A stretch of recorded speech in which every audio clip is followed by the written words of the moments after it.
Brent, you could just as well go ahead and take the ball if you want. There you go.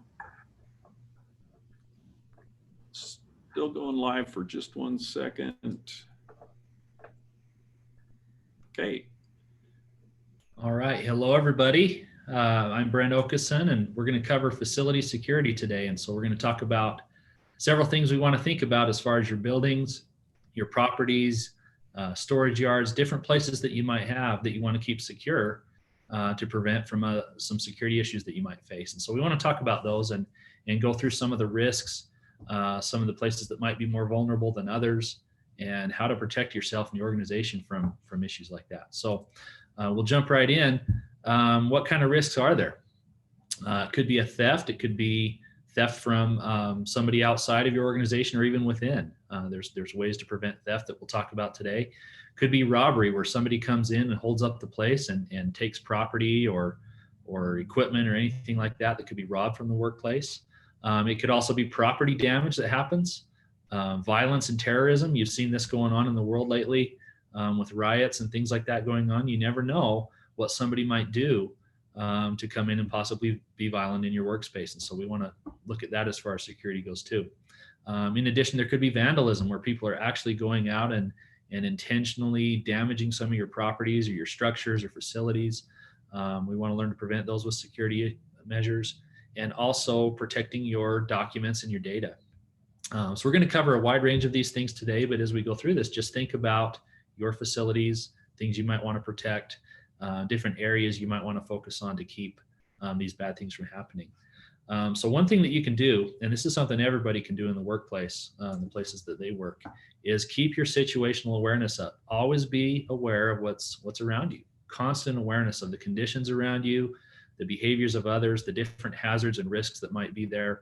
One way to really help with security and preventing these types of issues is to just be aware. Look around, have your eyes open, and see if there are issues, see if there's any deficiencies, report those things and talk about them and maintain that awareness. That can help in a long ways there. So with each facility, there's different levels of risk. Some have a little bit higher risk than others. Some are low risk. And so you need to assess those things. Look at your properties, look at your buildings, your processes, your procedures and systems and things that you have there. Do an assessment on those and see what type of level of security you're going to need. There could be varying levels. It could be different. You may have a central office with a headquarters there that has high security, and you may have other buildings or other sheds or structures or garages or anything like that that might be a little lower risk. And so you want to look at those at each one. Also, within one facility, it could vary from location to location. You could have one corner of the building or one room or one section of the facility that needs a little bit higher security than the other. And so we want to look at those. We want to look at how to prevent those and beef up security in those needed areas. So just think about those things as we go through. What level of security is needed in your workplace, whether it's a city office or a county building or a water treatment plant, a fire station, whatever it is. There could be different levels of security there for those. So I'll share with you some examples where there's been some security issues in the past with our trust members and claims that have come in for different things. Just a few examples to think about. We had a cemetery shed that was broken into and had some tools stolen. So we had some theft there. Exterior windows that were broken out by a BB gun. Somebody came and vandalized the building, shot BBs in through the windows. There was a padlock and a chain that was cut to a public works yard, and somebody used a bolt cutter to break the lock on the door and ended up stealing the truck tires and equipment. So there's ways to prevent that and watch for those too. City fence was cut and the adjacent property was robbed. So in this case, it wasn't the member's property that was intended to be damaged, but they had to get through the fence to get to their neighbor. And so looking around at your adjacent properties, your neighbors next door, and maybe coordinating with them on some things might be something to look at as well for security. We had a case where somebody broke into a building, damaged doors and the doorknobs, threw rocks through the windows, and ended up spraying a fire extinguisher throughout the building, causing damage and some vandalism issues there. Those are things to look for. We had a building fire where there was some arson done. Somebody had poured an accelerant down the middle of a hall and downstairs, caused a fire and caused other damage. But these are some security things you want to think about. Again, you want to know who's who's coming into your buildings, and we'll talk about that as far as security goes, how to restrict access, how to control those things, and we'll look at some controls for those. So looking at some considerations, these are some things we're going to talk about now that you might want to consider, some best practices, some equipments and technologies and things that you can use to protect your facility. And whether it's a building, whatever your workspace is, if it's a storage yard, if you have equipment that needs to be protected, there might be critical systems. A lot of our special service districts have systems that are critical to keep up and running, such as power systems or water districts, treatment plants, things like that need to be secured. And so there might be some different things out there, but think about what you need to protect that with the levels of risk that you have at your organization. So we'll go through some of these now and just hit kind of some high level points of these. One thing we'll look at first is alarm systems. So you might have a building that has some really higher risk, things that really need to be protected, whether that's documents or equipment. You may want to have alarms installed and set to run on your facilities. That way, at the end of the day, it's secure. And if somebody were to become an intruder and break in and you have a security breach, that alarm can go off and sound an alarm to deter somebody from being in there longer, and can notify the authorities and central systems to notify that there's a break-in, that we have an intruder. So you might get an alarm system put in place, train your employees on that, and put those in your high-risk areas. Other things with alarms, where there's reception areas, it's good to have a silent or a concealed alarm. And we'll talk about that a little more as well, but that's a good protection where if somebody comes into the building and they're not supposed to be there, or they are threatening or possibly going to attack or be violent in some way, that receptionist can silently notify somebody with a hidden alarm to alert somebody and get some help on the way. So alarm systems might be something to think about with the type of work that you do there. Lighting is another thing. We recommend having good lighting around the perimeter of the facility. As you can see in a picture here, it really helps in the nighttime to have things lit up. Not only is it good for just general safety because it can prevent trip issues and other safety issues, but when it's lit up, it's a deterrence. People would possibly be less likely to break into your building if it's lit up, whereas if it's dark and they're concealed and they can hide and not be seen, then it's a little bit more likely that they might break in. So lighting is a really good thing. We recommend good lighting at your access points, specifically entrance points, any entrance point to a building, any entrance point to a yard, even parking areas where the employees are parking. Helps to keep that secure and safe, which is good general lighting around your facilities. So that's something you might think on. Cameras. So if you're like me, when you walk into a business or you walk up to a building and you see a camera pointed at you, it's kind of a reminder that, hey, you might be watched. And you never know if somebody's on the other end of that line actually watching and videoing or not. But the fact that you see it notifies you and says, hey, there's some security around here. They're taking this serious, and they could possibly be recording the movement of people that are coming and going from the facility. So you might put cameras in those entrance points or places where you have a little bit higher security needs there. They can be a deterrence. Just the fact of having a camera there, even if it's a fake camera or a dummy camera, even if it's not recording at the time, somebody might see that and recognize that, and it might be a deterrence as well for break-ins or other security issues. Another good recommendation is good signage. Sometimes giving warnings and instruction is enough to let other people know that, again, they're taking this seriously. Here's a warning with a picture of a camera on it, and notifying people that it's under surveillance. And if somebody sees that sign and they see that at the entrance point of the facility, they might think, wow, I don't want to be on camera doing something stupid, and I don't want to get myself in trouble. So, here's a good warning and sign for that. Other signs and warnings you might give would be for authorized personnel only, restricted access, or no trespassing, or employees only area. Different warnings and signage can really help to deter security issues there too. Look at all of your access points, specifically for security. Where is it that somebody could come in where they're not supposed to be? It could be at the main entrance, such as here we have fencing and we have a controlled access gate. I've seen these used at service districts before and storage yards and places like that.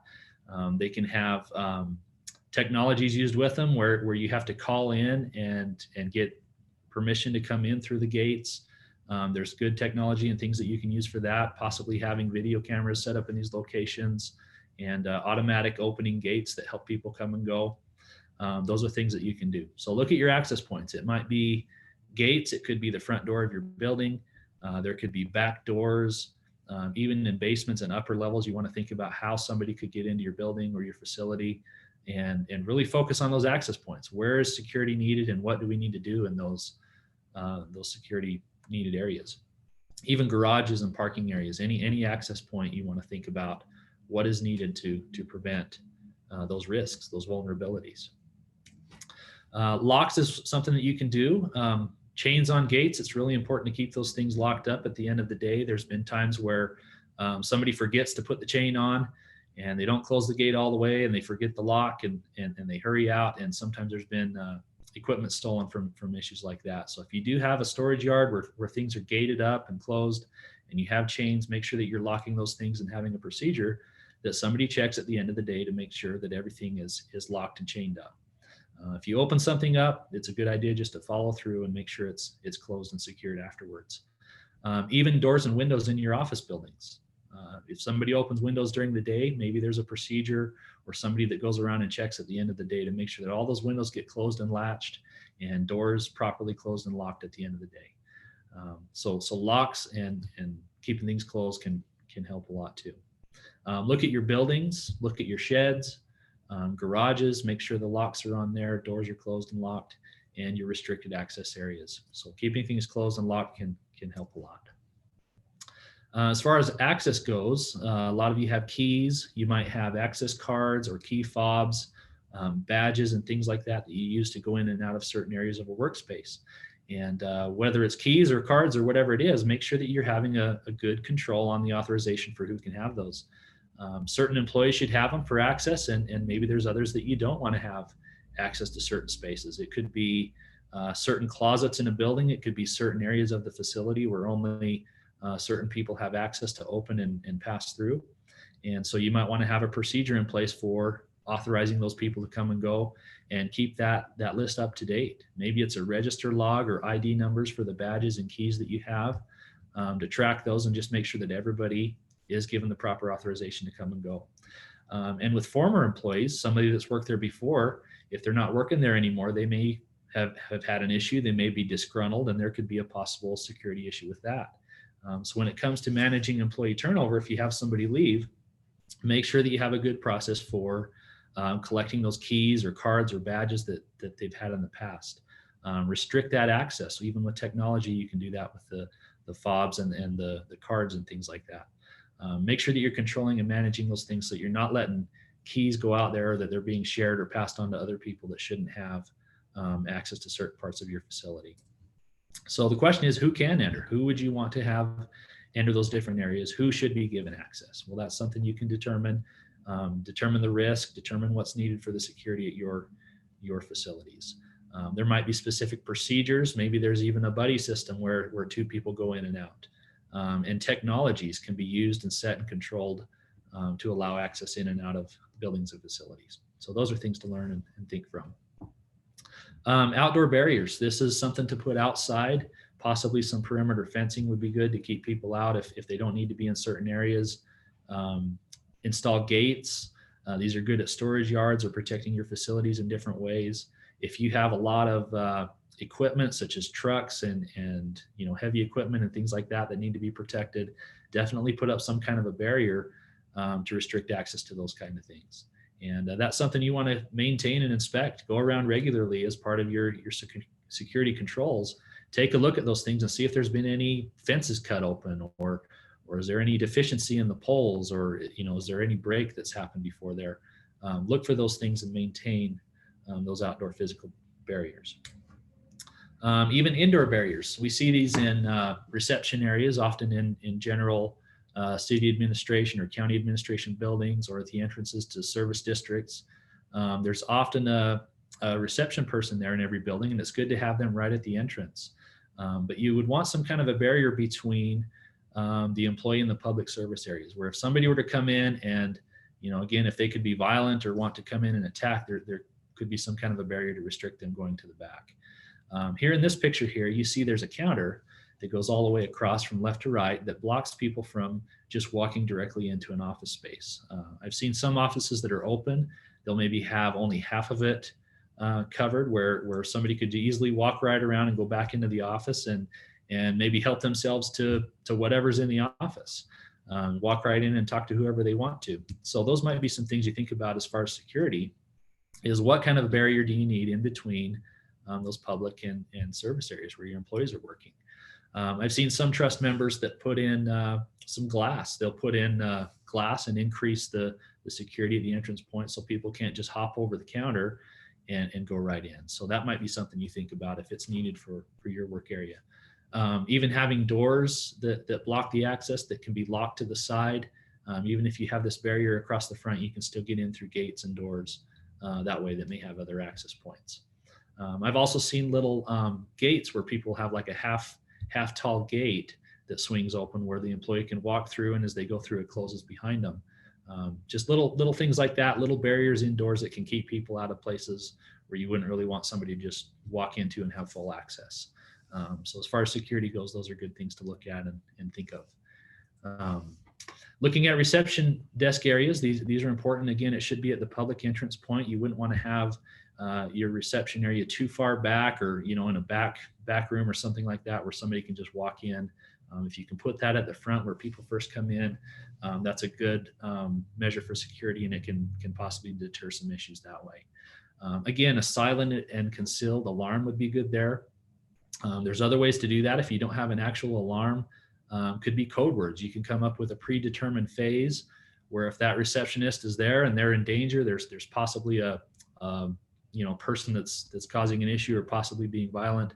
There can be a code word that they can say that would notify nearby coworkers, and then they can work together to get some help coming and manage that situation, or possibly call 911 for that receptionist. But look at those things. Those might be things you plan out and talk about together as staff and manage in your workspace.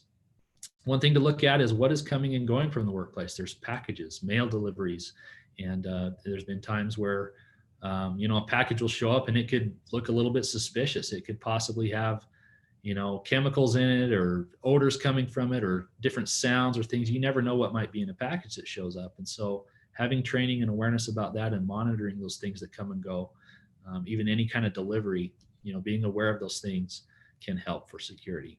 So watch those entrance points, specifically those reception areas, things you want to look for there. One really good practice, and this is a simple one to do, is just keep things out of sight. If you have some valuables, you won't want to leave those things out, such as like a laptop or any other valuable equipment. Don't leave things laying around and out in the open where somebody could see that and just easily pick it up and walk off. Don't keep those in areas where the public might be walking by.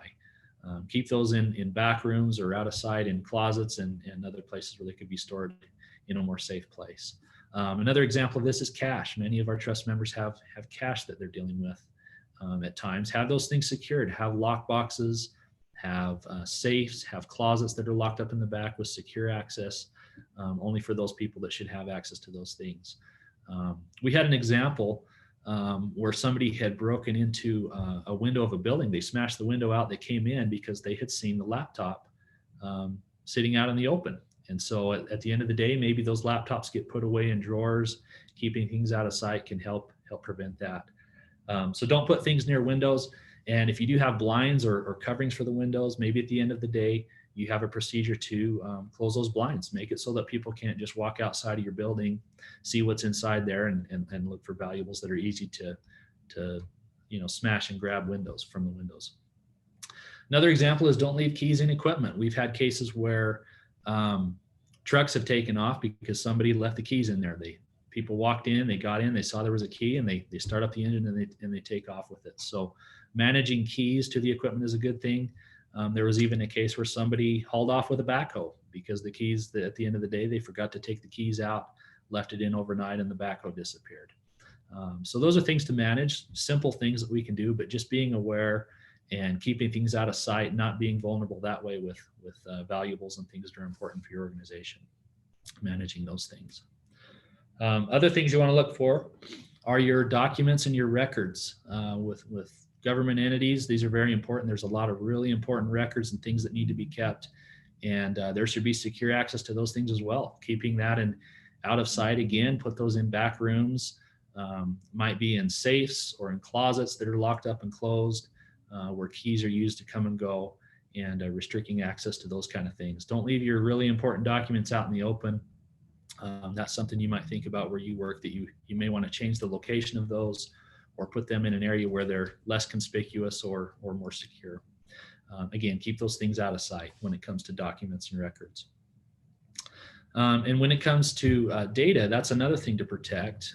We actually have a webinar on cybersecurity, which goes into a little bit more detail that ties in with your facility security. But today we're talking more on the actual physical structure of your facilities. But when it comes to data and networks and important information that you have on your computers, cybersecurity is another thing you want to look at. And so if you'd like to know more about that, we do have a webinar on that. There's a couple ways to find those. Jason has mentioned already.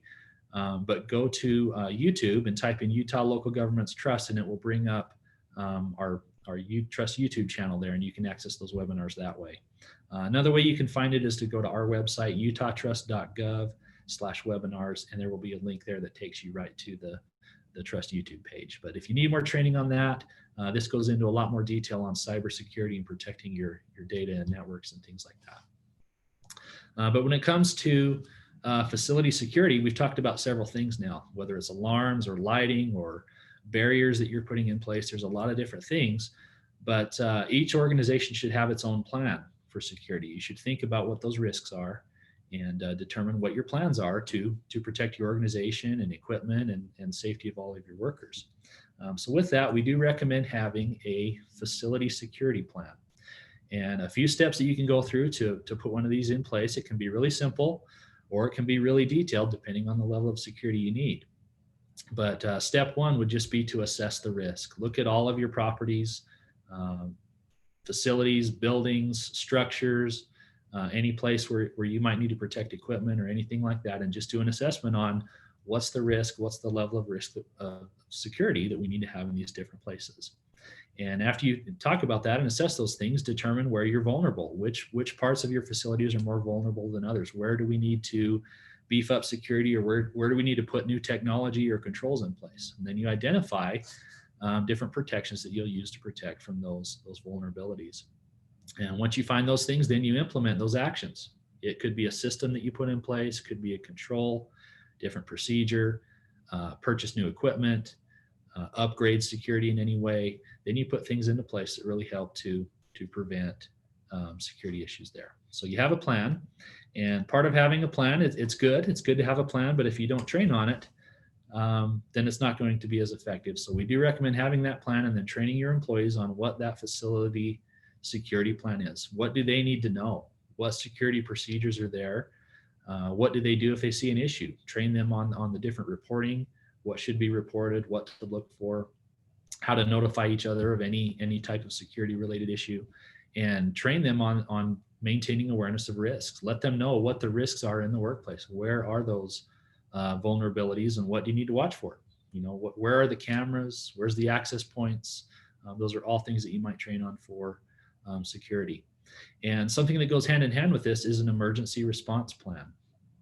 So we do recommend that every organization has its own emergency action plan. We actually have a webinar on that one as well on our YouTube channel that you can watch, and it goes through step by step of how to put in place, what you would do if there was an emergency situation. And that goes into a little bit more detail, like if there was an earthquake or if there's a fire, a little more detail on that. But more as far as security, it also covers what to do if you have an intruder and somebody becoming possibly violent. So we also have a webinar on workplace violence prevention, which ties into the facility security as well. Different procedures and steps that you can put in place there. But we do recommend providing training like this to your employees. Have these plans in place for your facility, have an emergency action plan, and give them the training they need to protect themselves and keep them safe in the workplace. So we do have those webinars available on our Trust YouTube page as well. And we're glad to help with other information you might need on emergency action planning and facility security planning as well. So reach out to us if you have any questions on those. But that's part of the preparation for each organization to look at their risks, to have a plan in place, and then to train on it. Train your employees with those things they need. You might have an emergency alert system that employees get trained on, where if there is a security breach or an intruder or some dangerous situation, where you have an alert system to notify people that it is time to get out of the building. You might have a list of emergency contacts nearby, where you know who to call, the first people to call if there's an emergency, more than just 911. It could be people within your organization to close down a building or restrict access or evacuate to a certain meeting location. Have those contacts listed and important information that you need. Have that alert signal and possible code words to notify people if there's a security issue and time to evacuate. So if you are facing a threat, the key is have a plan. So plan ahead, know what your building layout is, know your building environment, know where those access points are and your exit points as well, where you need to go in and out, and have a plan. So part of your training could be how to remain calm and how to help others through a dangerous situation. And that's all something that you can manage and have plans in place for.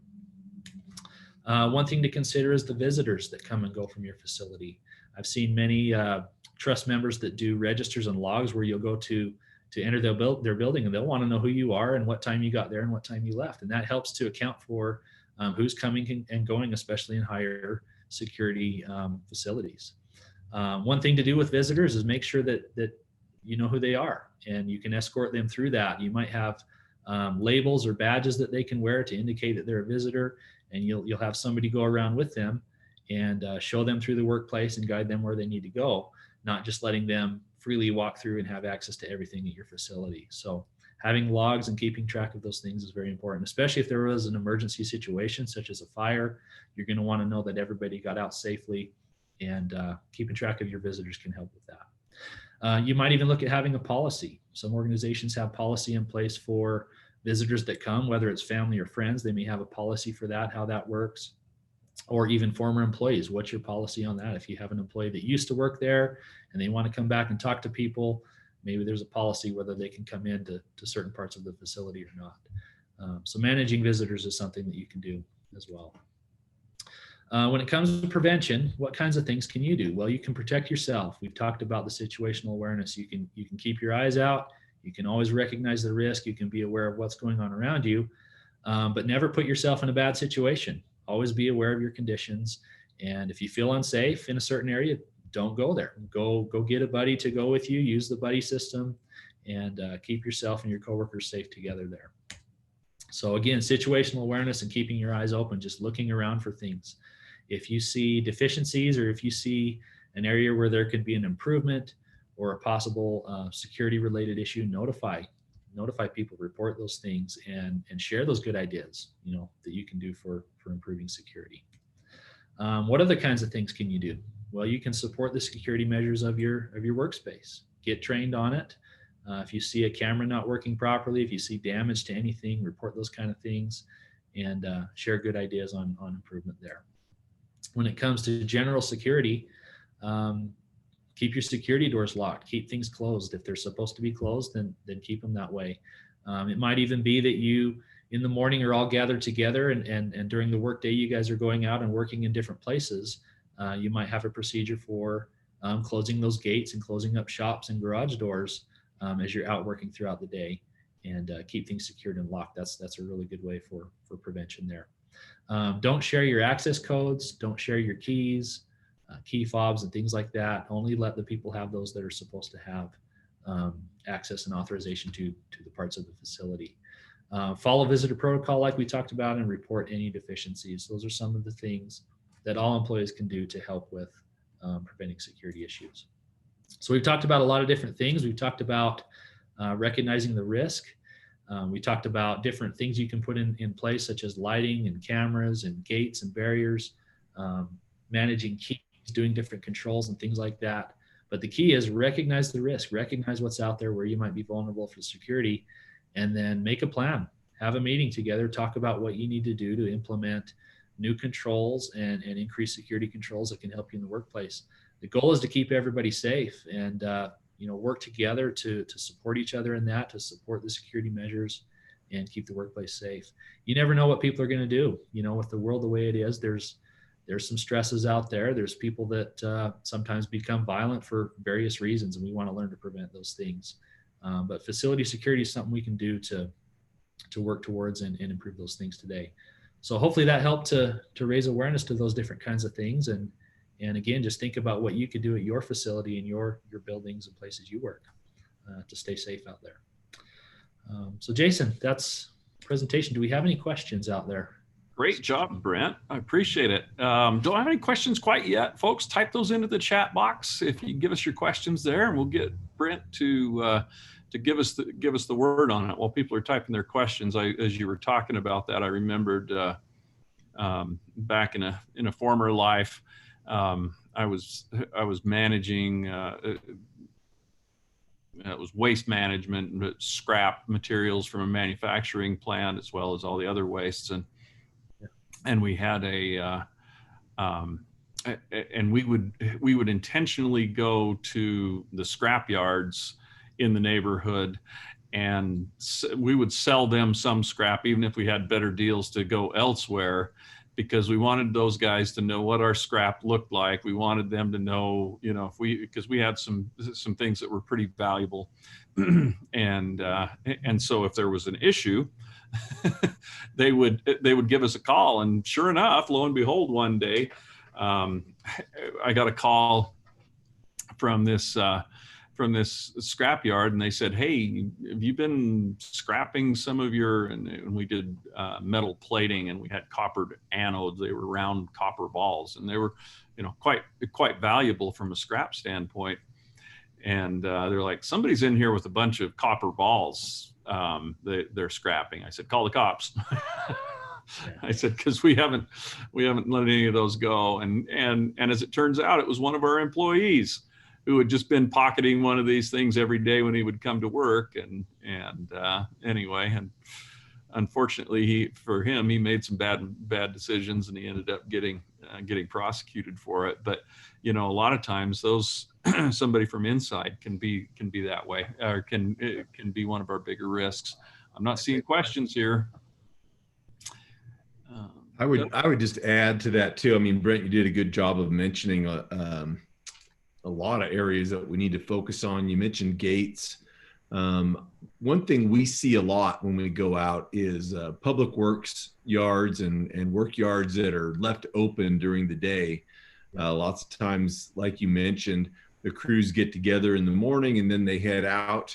And for convenience, the gate's just left open and the yard's unattended. Not only does equipment sometimes disappear, but sometimes it's things you may not notice, like Jason was just mentioning. Sometimes people come in and help themselves to your sand or gravel or salt piles or mulch piles, if those yards are just left open and unattended. And so, maybe upgrading your gates a little bit so that you can have a password activated gate or some other electronic magnetic lock on there that can let people come and go who have access without just leaving the gate open all the time. That's a real common one that we see, where I think there's probably some opportunities to improve our security a bit out there.